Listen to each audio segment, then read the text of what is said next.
Hey guys, Pete Nelson here. You guys are in my backyard. I want to give you guys a crew cabin sauna walkthrough video. This is unit 1 of 1. So this unit, as you're seeing here, was the first time we ever put a crew cabin together. So this went from literally CAD right to wood, and then we tested in the factory, and then we brought it here to our home here in June of last year, and ever since then we've been putting this thing to huge use. So as you'll see here, from base all the way to the top is about 82 inches. Since this unit, we added one 2x4 underneath the bottom cradle, so that gives you an extra 1.5 inch lift, so you're looking at 83.5 inches. And then from side to side, you're looking at 83.5 inch. And then from side to side, you're looking at 83.5 inches as well. From the outside, you'll see that there's some gorgeous glass here. So all this glass is sourced right here in Ohio. Each of the windows are about 13 inches wide by 63.5 inches tall. And then as you see here, this door, this beautiful wood door with the handle is roughly 18.5 inches wide. On the exterior here, we use exclusively Western red cedar, straight from Idaho. Bring it here on site into Burton, Ohio, where our Amish team then handcrafts, hand selects, mills it on site. And that's where all the magic starts to happen. You got the SISU logo, bottom right corner. We love the subtleness of our logo. Doesn't take away from the experience, but you know it's SISU. When we were trying to figure out the best branding for SISU, we wanted it to feel similar to Rhone, similar to the Lululemons of the world, where it's subtle, you know the brand, but it doesn't take away from like the clothing that you wear. It's the same thing with your sauna.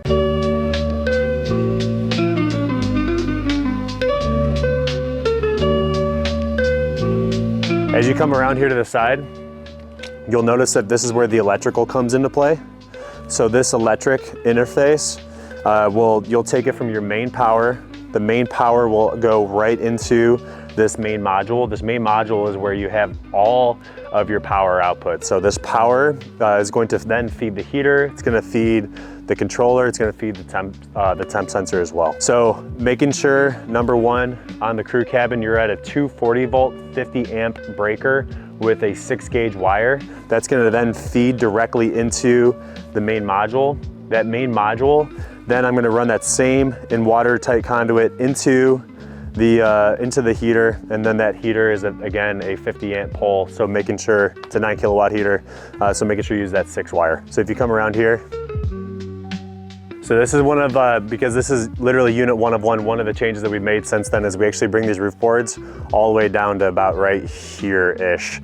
It gives you extra protection from the weather for rain and ice.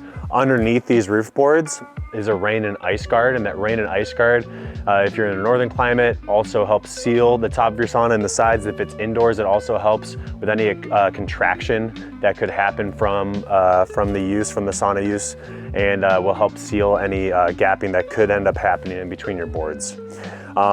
Additionally, all these boards that you see here come in panels. So when you're going to assemble it, you have your small radius staves down here, and then once this first 2x6 stave comes into play, this entire piece right here is a single wall panel, and in between every single one of these is a piece of wood, and that piece of wood floats in between for expansion contraction purposes. And this is something that we pivoted to within the first month of producing these units, because it allows for the sauna to be able to acclimate to the weather and indoor environment and whatnot.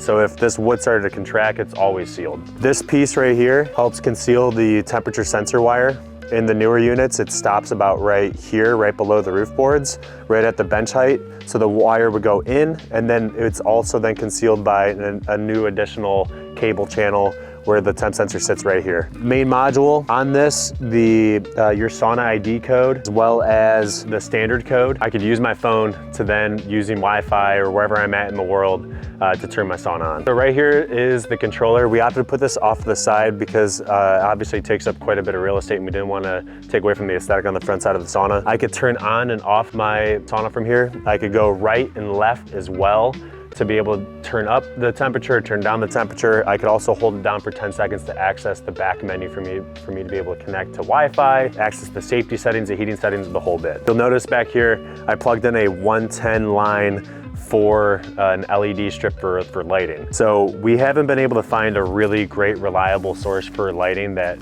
is an easy integration into the Home main module without an electrician needing to be involved. So I actually went to a local grocery store and found a great $30 light strip, and I plugged it in here into the wall, and I got an $8 light sensitive on off switch. So once it gets dark out, these lights automatically turn on in my backyard as well as the sauna, and then it stays on for a timer for about 4 minutes. Drilled through the back behind the backrest, and then wired and ran the electric right through that backrest. Back here, you'll also notice that there's trim. This trim is also important because it helps seal the backside of the sauna. And then the newer saunas also come with multiple of these boards. So there'd be 1 and 2, about 18 inches down and up, that help keep all of the wall panels together. On the crew cabin, there's wall panel 1, 2, and 3 that all come together that you'll then add screws to, set it in place. But these 2 pieces are really important, and there's a screw in every single board, so that way if it expands and contracts, it does so together as 1 unit. All right, so measurement wise,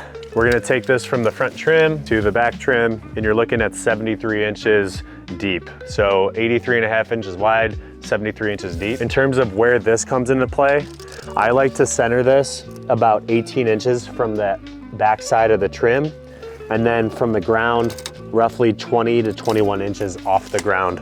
This position lets me to be able to easily access the electrical, but make sure it doesn't come up too high up on the side of the sauna. Okay, so going toward the interior of the sauna, same thing, we have this beautiful push, and you'll see that the hinges are on the right side of the door. So as you're coming on in, you're gonna see this beautiful 2-tier bench system. This 2-tier bench from the top side is about 22 inches deep. Here on the side is 22 inches deep as well. Lengthwise interior is 77 inches wide. And then from back to front, that bench is 62.5 inches, and then 65 inches all the way to the front window. You'll notice this ergonomic backrest. We position it roughly 6 inches off the top of the bench. I just use a remaining stave to then position it underneath this to then fasten it to the back wall. You have this step bench. The step bench is key for obviously getting up from here and then onto the bench, but it's also great if you need to get out of the heat. That is 15 inches, and then it spans that same exact length all the way across for the sauna. Okay, so for reference, I'm 6'1". With shoes, I'm 6'2". What? Bro, what are you talking about, man? But get out of here. Okay, so for reference, I'm 6'1". Above my head right now is about 1 fist length, which is about 5 inches. So from right here, this puts you in this perfect heat pocket above you. So when you are sitting high up in the sauna, you are really getting blasted with heat, and your feet are here on the step bench. If you were to ask me my favorite spot in the sauna, it is right here. I love being able to look out the window. My feet are dangling out in front of this beautiful heater.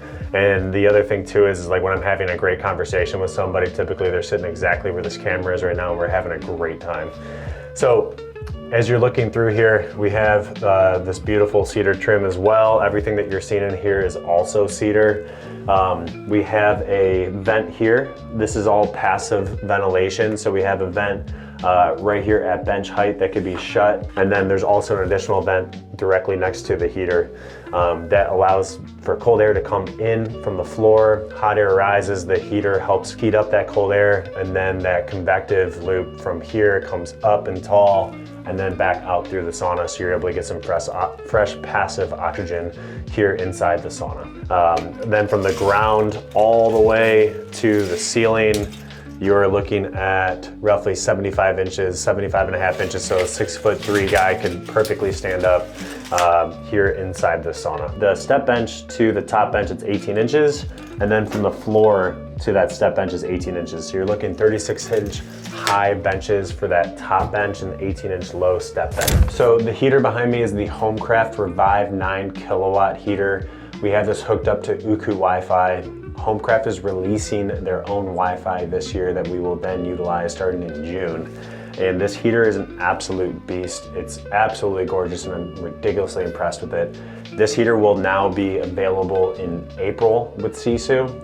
I've been testing it. We've been testing the Homecraft lineup within all of our saunas over the last number of months, and we've been really impressed with the quality and the durability of it. So as you see here, The depth is a perfect square, so it's 14 inches by 14 inches. And then above the heater, you are looking at 40 inches. And then from the spacing from that wall to the heater is 4.5 inches. And then wall to the heater is 5 inches here.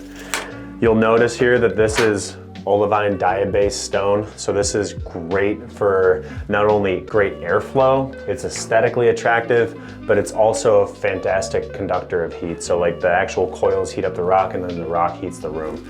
You're looking at roughly 7 boxes of stone. So you're looking at around 200 plus pounds of stone around here. And I've been ridiculously impressed with this heater, not only from how the coils are protected, but the steam that you get when you go to pour water on the rocks is out of this world. I will typically take 45 minutes to an hour for me to get up from roughly 30 degrees here in the Cleveland winter to about 185. I always try to give the sauna about a 60 to 90 minute window for all the rocks to get really, really hot because it makes for a greater steam. So I just go into the app, set it about an hour to 90 minutes prior to me using it, and I really let the sauna and the cedar and the stone all get up to great temp for a great even heat and a great even sauna experience. All right, so let's talk accessories. I have a few of them in here that I like. We're about to start selling these buckets and ladles here on our website. I'm a big fan of these.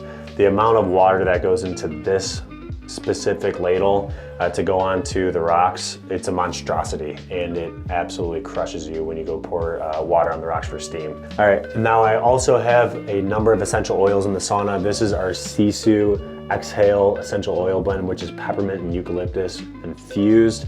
I then take 2 to 3 drops and I put it into each ladle when I go to pour water on the rocks. It makes for an awesome, sensual experience because all of your senses are heightened.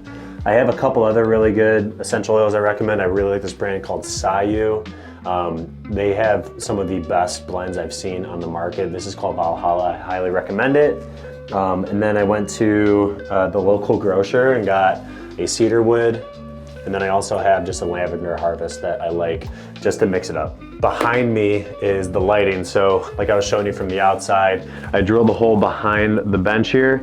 And then I have the remote right here if I ever need to touch it, but truly I just keep it on all the time. And then I drilled a hole through the back of these backrests, and I just took that sticky adhesive that the LED strip provides and I just put it on the back of the sauna and provides this amazing backlit experience. The last accessory I want to show you here in our sauna is our SISU thermometer. This is not a hydrometer, it's just a thermometer, and this will go all the way up to 260 degrees, and it's got the beautiful SISU logo there. And I put it directly next to the temperature sensor. Now, since we started doing these crew cabins, we have since elevated this temperature sensor up higher, up to the second board. That way it's providing the correct and accurate temperature based off the top of your head. But this will then correlate there, so you're always able to check to see what temperature. Thank you so much for watching this crew cabin walkthrough video here in my backyard in Avon Lake, Ohio. Again, this was the crew cabin 1 of 1. This was the first unit that we had ever put wood together for a crew cabin. There's so many great memories and stories from this. And if you have any questions, don't hesitate to reach out to myself or the SISU team. We're always happy to help.